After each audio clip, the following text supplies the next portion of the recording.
আসসালামু আলাইকুম। বাংলাদেশের একটা রিপোর্টকে যথেষ্ট গুরুত্ব দিয়েছে আনন্দবাজার পত্রিকা। সাধারণত এমনটা হয় না, কিন্তু তারা দিয়েছে।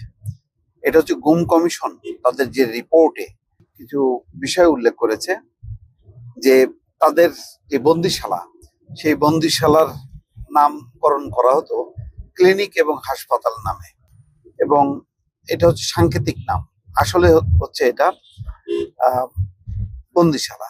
তো সেই আহ, কথা, সেই রিপোর্টটি তারা গুরুত্ব সহকারে প্রকাশ করেছে। বলা হচ্ছে বাংলাদেশের গুম তদন্তের রিপোর্টে গোপন বন্দিশালার বিষয়ে আরো নতুন তথ্য প্রকাশ করা হয়েছে।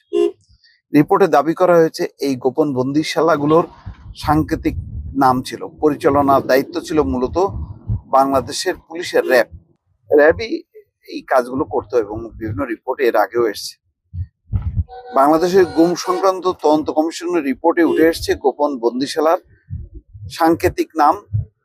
বাংলাদেশের সাবেক প্রধানমন্ত্রী শেখ হাসিনার জামানায় কাউকে গুম করার পরে এই গোপন বন্দিশালাগুলোতে আটক রাখা হতো বলে অভিযোগ।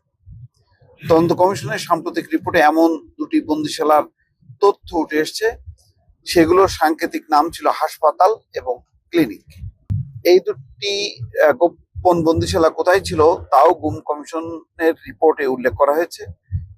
প্রথম আলোর যে সংবাদ অনুসারে দুটি গোপন বন্দিশালা পরিচালনার দায়িত্বে ছিল বাংলাদেশ পুলিশের র্যাপিড অ্যাকশন ব্যাটালিয়নের গোয়েন্দা শাখা।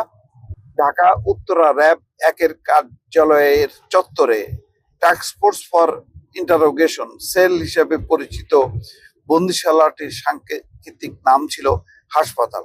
র্যাবের সদর দপ্তরের অধীনে থাকলেও দাবি করা হচ্ছে এটির দেখভালের দায়িত্ব ছিল র্যাবের গোয়েন্দা শাখার।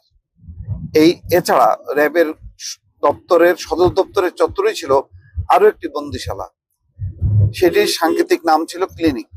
কাচের তৈরি কাঠামোর জন্য সেটিকে গ্লাস হাউসও বলা হতো। দেখেন, র্যাবের মানে যে কেন্দ্রীয় অফিস, তাদের হেড অফিস, সেখানেও ছিল বন্দিশালা।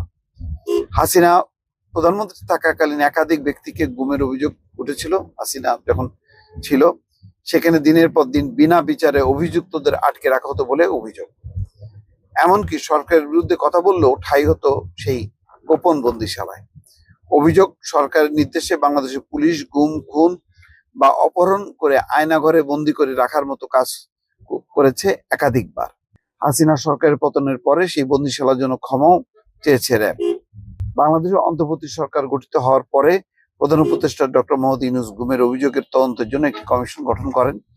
গত বছরের ডিসেম্বরে ওই কমিশন প্রথম রিপোর্ট জমা দিয়েছিল। ওই রিপোর্ট অনুসারে তদন্তে আয়না ঘরে মানুষকে গুম করার নেপথ্যে হাসিনার যোগ পেয়েছে কমিশন। পাশাপাশি র্যাবের বিলুপ্তিরও প্রস্তাব দিয়েছিল গুম বিষয়ক তদন্ত কমিশন।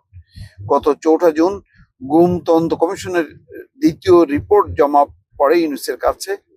রিপোর্টটি হাতে পেয়ে প্রাথমিক প্রতিক্রিয়ায় ইউনূস বলেছিলেন, কি ভয়াবহ এক একটি ঘটনা। আমাদের সমাজের ভদ্রলোকেরা, আমাদেরই আত্মীয় পরিজনেরা এই ঘটনাগুলি ঘটিয়েছেন। দাবি করা হচ্ছে দ্বিতীয় অন্তর্বর্তী সরকার রিপোর্টটিতে দুটি গোপন বন্দিশালার সাংকেতিক নাম উল্লেখ করা হয়েছে।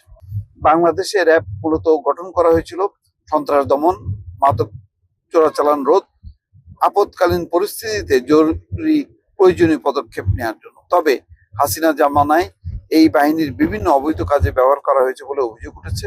গুপ্ত হত্যা সহ মিথ্যা মামলায় ফাঁসানো, অবৈধভাবে আটক, বিরোধী দমন। আসলে এটা ব্যাপক, শুধু র্যাব না, যতগুলো মানে যেমন ডিজিএফআই, তারপরে এনএসআই, পুলিশের এসবি, ডিবি, তারপরে আরো যে সমস্ত তাদের সংস্থা ছিল, সবগুলো সংস্থার হাতে কোনো না কোনো এক বা একাধিক এরকম গোপন বন্দিশালায় আটক করা হতো, এবং এইভাবেই বছরের পর বছর তারা চালিয়ে গেছে। কোনো রকম জবাবদিহিতা নাই। সকল রাষ্ট্রীয় সংস্থাগুলোকে শেখ হাসিনা নির্বিচারে বিরোধীদের বিরুদ্ধে ব্যবহার করেছে। আর ওই সমস্ত সংস্থার লোকজন, তারাও এই সুযোগে তাদের মতন করে তারাও আবার বেশ ব্যবসায়ী, যাদের কাছে টাকা পয়সা আছে তাদেরকে আটক করে তাদের সম্পদ কেড়ে নিয়েছে, টাকা পয়সা কেড়ে নিয়েছে। এই কর্মকাণ্ডগুলো চলেছে, এবং এইগুলো একেবারে শেখ হাসিনার প্রত্যক্ষ মদদে, প্রশ্রয়ে এই ব্যাপারে কোনো রকম সন্দেহ নেই। তো সেই খবরটা আনন্দবাজার পত্রিকাও উঠে এসছে যে র্যাবের হেড অফিসের ভেতরেই বা পাশেই ওই চত্বরেই ক্লিনিক হাসপাতাল নামে সে বন্দিশালা এবং র্যাবের গোয়েন্দা শাখা সেটা পরিচালনা করত। এমন ভাবে সাজানো ছিল, শেখ হাসিনা কখনো কল্পনাও করতে পারেন যে তাকে ক্ষমতাচ্যুত হইতে হবে, কারণ সমস্ত ব্যাপী একেবারে এমন জালের মতন বিছানো ছিল সবকিছু। সেই জাল ছিন্ন করেছে ছাত্র জনতা দর্শক। ভালো থাকবেন, আল্লাহ হাফেজ।